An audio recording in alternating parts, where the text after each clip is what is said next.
Assalamualaikum warahmatullahi wabarakatuh. Oke, kawan pajak, berjumpa lagi di Paham Pajak. Pada video kali ini akan dijelaskan tentang bagaimana cara membaca buku besar. Nah, cara membaca buku besar akan dijelaskan di materi kelas pajak tahap 2 yang diadakan oleh masing-masing KPP pada bulan Oktober sampai dan Desember. Bagi wajib pajak yang belum sempat mendaftar kelas pajak di masing-masing KPP, maka wajib pajak bisa menyimak video berikut ini.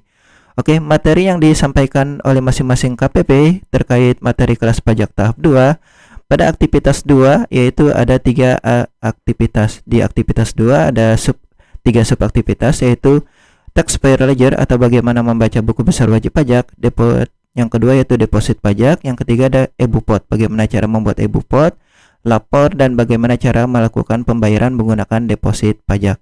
Nah, oke. Bagaimana cara membaca buku besar wajib pajak atau taxpayer ledger? Wajib pajak nantinya akan tersedia menu My General Ledger pada Cortex. Jadi wajib pajak setelah login di Cortex nantinya, maka wajib pajak bisa melihat My General Ledger atau menu My General Ledger dilihat di buku besar wajib pajak, maka wajib pajak bisa melihat data buku besarnya. Nah, adapun data buku besar itu menampilkan data riwayat yang transaksi yang berhubungan dengan wajib pajak, baik transaksi pembayaran, transaksi SPT kurang bayar atau transaksi tunggakan atau pembayaran atas tunggakan, maka riwayatnya akan tercatat di dalam buku besar. Jadi buku besar itu adalah riwayat pembayaran, riwayat tunggakan, termasuk riwayat deposit, termasuk riwayat SPT kurang bayar, ini akan dicatat di dalam buku besar. Adapun jika riwayat tersebut datanya terlalu banyak, wajib pajak bisa memfilter. Jadi pada bagian atas ini adalah bagian filternya, silakan dipilih filternya, silakan klik search. Oke, berikutnya bagaimana cara membaca buku besar, yaitu pada bagian paling bawah itu ada debit, credits, debit slips, credit slip dan balance. Nah, untuk debit yaitu transaksi perpajakan, sisi debit yang mencatat transaksi terkait kewajiban wajib pajak. Apa saja kewajiban wajib pajak, yaitu pelaporan SPT kurang bayar, maka akan dicatat sebagai debit. SKP KB, jika ada terbit SKP KB itu akan dicatat sebagai debit. Jika keluar produk hukum STP, maka akan dicatat sebagai debit. Atau keluar putusan upaya hukum yang menyebabkan kurang bayar, maka akan tercatat sebagai debit. Jadi dicatat sebagai debit itu dicatat sebagai kewajiban yang harus diselesaikan oleh wajib pajak. Jadi debit ini adalah jumlah kewajiban yang harus diselesaikan oleh wajib pajak. Adapun kredit yaitu berwarna hijau. Di kredit di sini yaitu transaksi perpajakan, sisi kredit menggambarkan hak yang dimiliki oleh wajib pajak atau yang telah dilakukan oleh wajib pajak.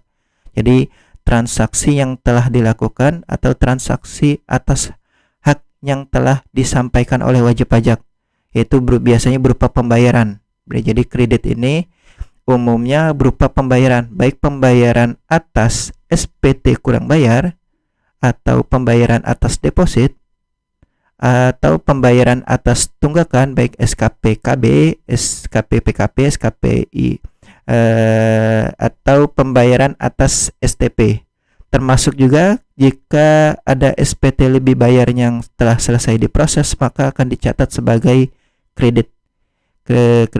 Termasuk putusan upaya hukum yang menyebabkan lebih bayar akan dicatat sebagai kredit. Jadi pencatatan sebagai kredit ini adalah hak wajib pajak ataupun catatan pembayaran yang telah dilakukan oleh wajib pajak. Nah, adapun untuk debit slip yaitu transaksi perpajakan, sisi debit slip mencatat transaksi terkait kewajiban wajib pajak yang masih harus dibayar. Atau dengan kata lain ini saldo kewajiban yang masih harus dibayar. Ya, jadi kalau masih berwarna merah 11 juta ini berarti ada sisi kewajiban yang belum dilaksanakan oleh wajib pajak sebesar 11 juta. Jadi ini saldonya. Kalau debit di sini akumulasinya. Kalau kredit sini akumulasi pembayaran. Namun kalau debit slip ini sisa saldo kurang bayarnya masih ada 11 juta. Nah, kalau credit slips yaitu transaksi perpajakan sisi kredit menggambarkan hak yang dimiliki oleh wajib pajak yang dapat digunakan. Berarti kalau credit slips itu sini adalah saldo kreditnya. Nah, saldo kreditnya 0 karena jumlah debitnya lebih besar dari jumlah kredit, maka jumlah kreditnya habis. Nah, jumlah kreditnya di sini berarti saldo kredit. Kalau saldo kreditnya hijau berarti dia ada saldo kelebihan. Namun kalau saldonya 0 maka dia tidak ada kelebihan pembayaran. Nah, terakhir ini balance ini saldo akhir. Saldo akhir ini berwarna merah, berarti di sini dicatat ada kekurangan yang harus dilaksanakan oleh wajib pajak. Ada kekurangan yang harus dilaksanakan oleh wajib pajak sebesar 11 juta.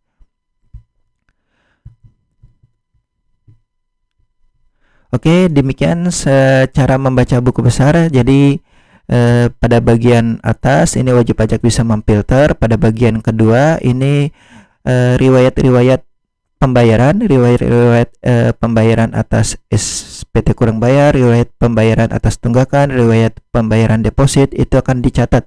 Jadi kalau datanya terlalu banyak silakan difilter pada bagian atas ini. Namun jika wajib pajak tidak ingin memfilter, silakan langsung lihat pada bagian kedua, dia akan bisa diurutkan berdasarkan tanggal.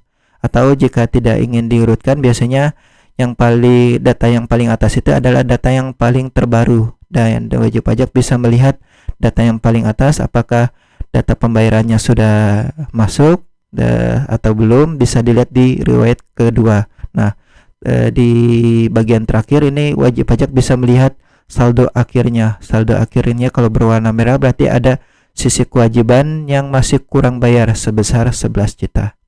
Oke, demikian penjelasan terkait bagaimana cara membaca buku besar. Semoga bermanfaat. Jangan lupa subscribe.